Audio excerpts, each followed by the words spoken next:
fun history, isn't it? I mean, we're trying to get something positive out of it, but maybe there's other things we can do by looking into the past.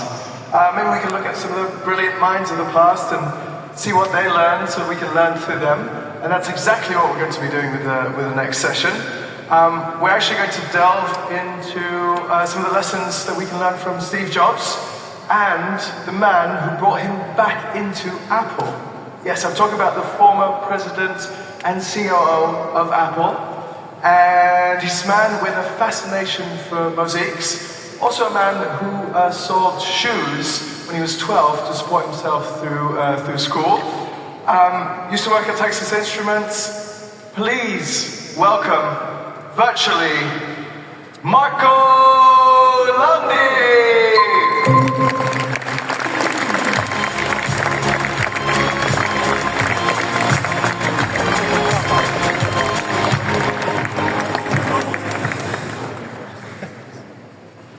Hello everybody, good afternoon. I'm so sorry that I cannot leave you. My plane was blocked and I couldn't have any other opportunity. Apparently there's been a big problem worldwide. They say to Microsoft, but nobody really understands what happened. The problem is that I am not there with you. I'm so sorry, but I am glad that we can have the opportunity at least that I can address you. The organization told me to have the opportunity to speak to you 15 minutes. Now, speaking about Steve Jobs in 15 minutes is really tough. My name is Marco Landi. I'm not just only a man of the past, I am fully involved in the current revolution of artificial intelligence. I have created many opportunities for startups to grow up. I'm also an investor, but like you, as an origin, I was an engineer. An engineer from Bologna University.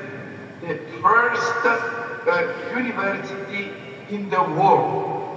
And I had a fantastic chance that my thesis was on something in 1969 that was really new, digital.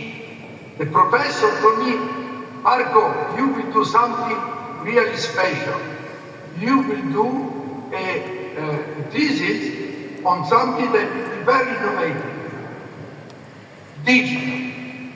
I couldn't understand what that means, but now I see, and thanks to that, I have been able really to build that has been the basis of my career. I joined at first the Texas Instruments, and I was a designer of the first digital transmission system. I enjoyed that. It was creativity, innovation. But then someone from Texas came and said, well, you know the product of Texas Instruments better than us. Why don't you come and work for Texas Instruments? Initially, I was not sure that I would like to do it. But then the offer was so great, was so attractive, that I decided to work for Texas Instruments. 24 years with Texas System. From just a simple salesman in Italy to the president of total Europe and then to the president of total Asia, did 17,000 people. I learned a lot about the Far East. And then one day, a call came, Mr. Landi, do you want to continue to sell sand or it's just semiconductor? Or you want to come and change the world? I understood what they were doing. And they offered me the job of President Europe of Apple Computer. 1993. Now, Apple was losing 300 billion at that year. I put off my leave, and in 12 months, I was able to bring $100 million for turnover was fantastic. So much well that they called me to become the chief operating officer and the president of Apple Computer worldwide in the magic Cupertino. Steve Jobs was not there. He was out since 1985. He created Next. Remember, Next, just to say, now you have to throw me out, but I will show you what I will be able to do. Not very much. There was a moment when Apple needed a new operating system, and we were not able to develop it internally. We had to go outside. A team of our technical people created a list of 3 of the best operating system available. The first one was BOS from a French guy. And this guy wanted so much money that he refused an offer in 1995 of 220 million. He sold out the operating system, BOS, for 6 million real. But probably it was the destiny. The second one on the list was someone called Steve Jobs. He had just only the operating system.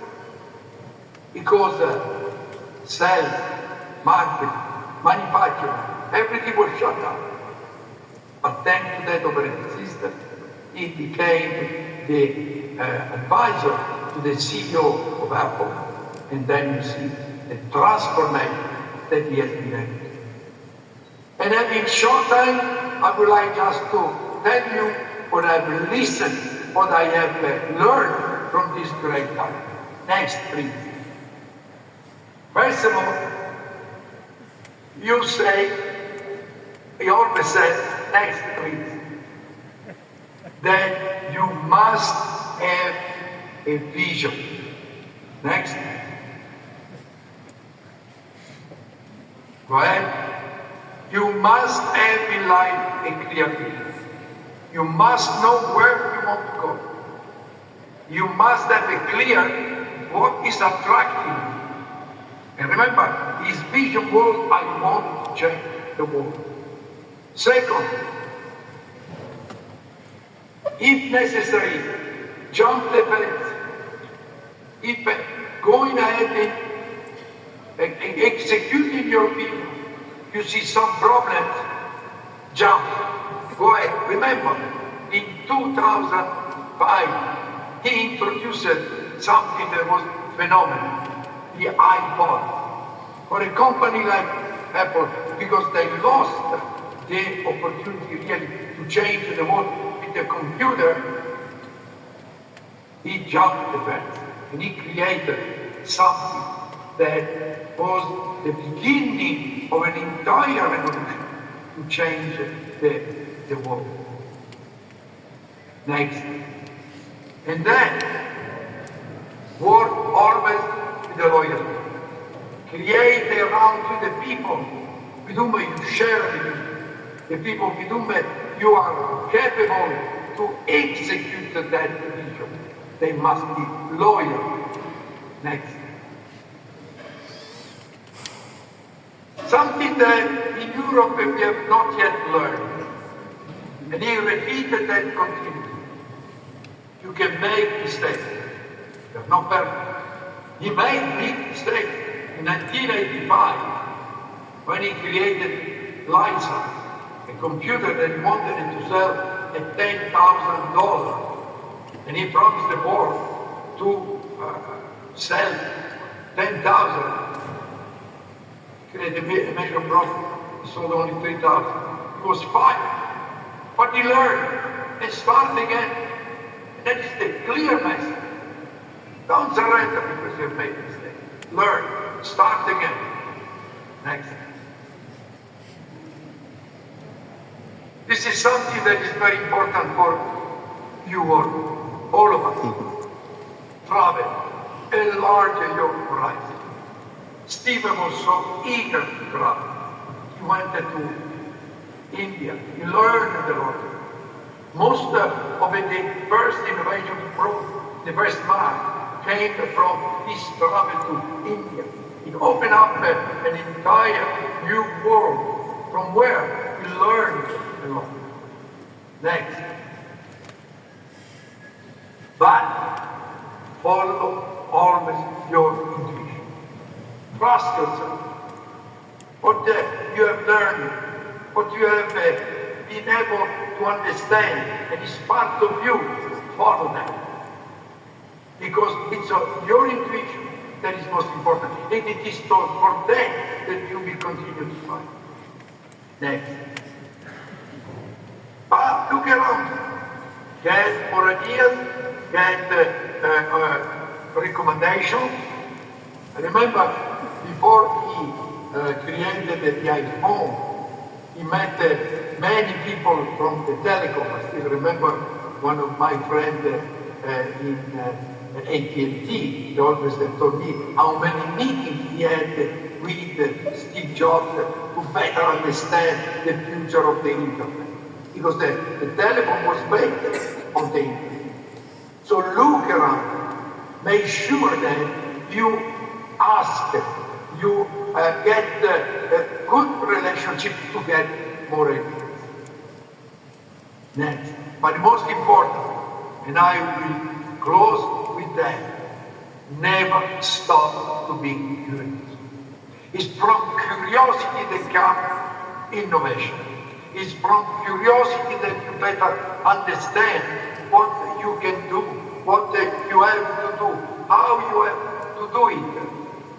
And that brings your intuition, and that is something that I have always tried to follow, because curiosity is really the engine for innovation. I hope that in the brief time that I have been able to talk to you, is 15 minutes, I have been able to give you something that you can bring with you, because these are lessons from a genius, from someone that had a real vision, change the way to execute that vision.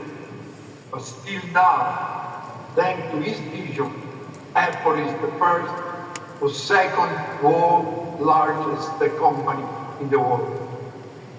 And you have seen there is nothing more that has been created after the iPad, but still the company has $3 trillion, and sometimes I imagine what would have happened with artificial intelligence if Steve Jobs would have still been able to continue, because he was the first one to understand the importance when he bought Siri and he put Siri in the tablet. Thank you very much. Hope that we have a great conference.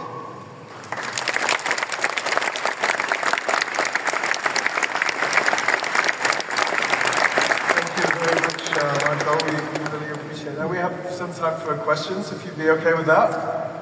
Of course. Perfect. Now, if you have any questions, please submit them via the app. In the meantime, I have a couple of questions. Marco, you're from Italy originally. Yes. From Siena, excellent. And I'm wondering what position does EU have in the world in terms of competitiveness and maybe regulations and stuff like that? Maybe you can talk about that. I'm sure you have an opinion on this. You mean now the European regulation on artificial intelligence? Yes, for example, but not just. Also technology in a wider sense.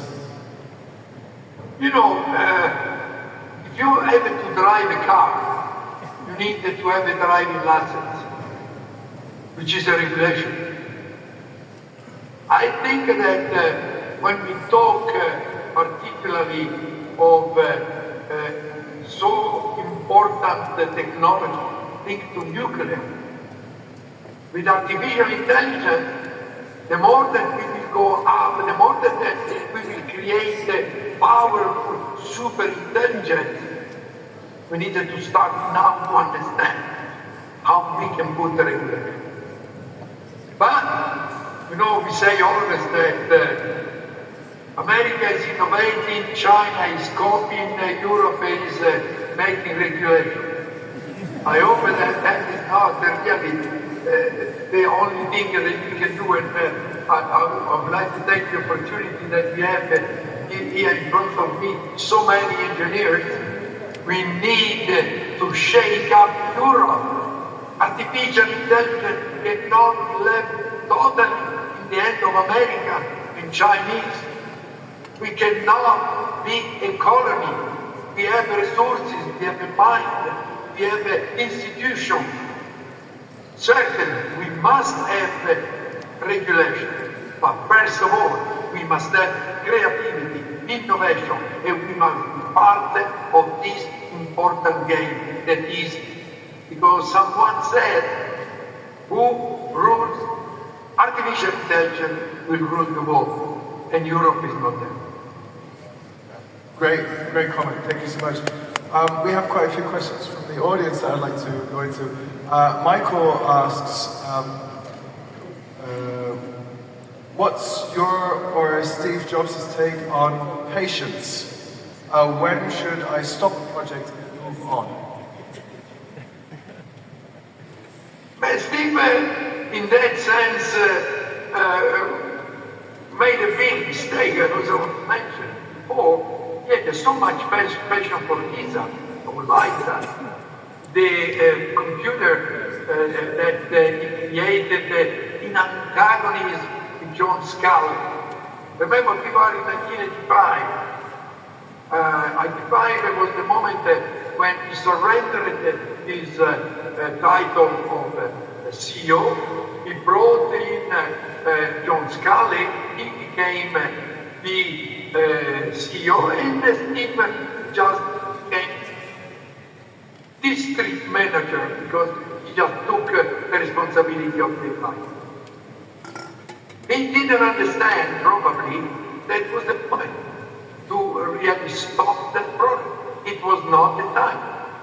But more than that, what was creating terrible problems inside Apple was the fight between the man that created Apple and the man that was called to manage Apple, John Scullin. And John Scullin didn't want to have Steve Jobs back so close because he wanted to create this new image of John Scullin as the savior, as the creator of a new Apple. And probably that was a major mistake that he did. And sometimes when you put too much passion on the technology and you do not understand that you must sell them because the technology is important, but again you must have the opportunity to sell the product that is inside that is created in that technology. So passion should not make you blind from consider the importance of the technology, detached from the possibility to sell in the market. Thank you so much for that. And completely changing gears for a second, Dolislava asks, out of pure curiosity, what's your favorite memory of working together with Steve Jobs? Two. The first one is the moment I met him. I met him for the first time in a restaurant in Menlo Park, an Italian restaurant. Was it any good? Brilliant.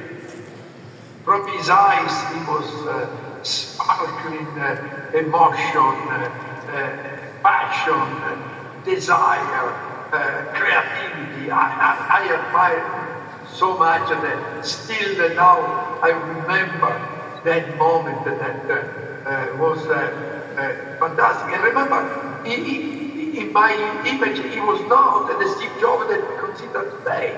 He had failed, he was thrown out, he failed the next. But his personality was absolutely fascinating. The second moment, there was in 1999, I was already out of Apple. And I called him back. I was in the board of Telecom Italia. Telecom Italia was a very French company. And I had the courage to create a proposal for Steve that for Telecom to buy a large share of Apple. I went, called, received it, but I saw already him in a total different mood because he was already sick. From his eyes, I couldn't see anymore that those rays of sun that was really transmitting force, energy. And I questioned him. Unfortunately, couldn't continue the deal. I remember I tried to buy a large part with the cash of Telecom Italia. That been something fantastic for me. Thank you so much, Marco. Thank you for sharing your stories. It's really, really fascinating to hear. Unfortunately, we're out of time. We would have loved to just keep chatting for hours. I'm sure the audience, there's still a whole bunch of questions. Maybe if you have time, you could check out the app and respond to some of the questions. I'm sure our audience will really appreciate it. Thank you so much. I will do it. And of course, you're going to do a book signing here. That's obviously not going to happen anymore, but we will be giving away some of Marco's books, I believe, somewhere near the exit or the entrance of this room. So if you want to get one, go ahead and grab one. Again, let's give a huge thanks to Marco. Let's raise the roof for him once more. Just one last word. I hope to see most of you February 13, 14 in Cannes Palais de Festival. We are organizing the largest event on artificial intelligence, the World AI Convention. You will be welcome, and I hope to sign there the new book that I'm writing on artificial intelligence. Thank you, everybody. Thank you.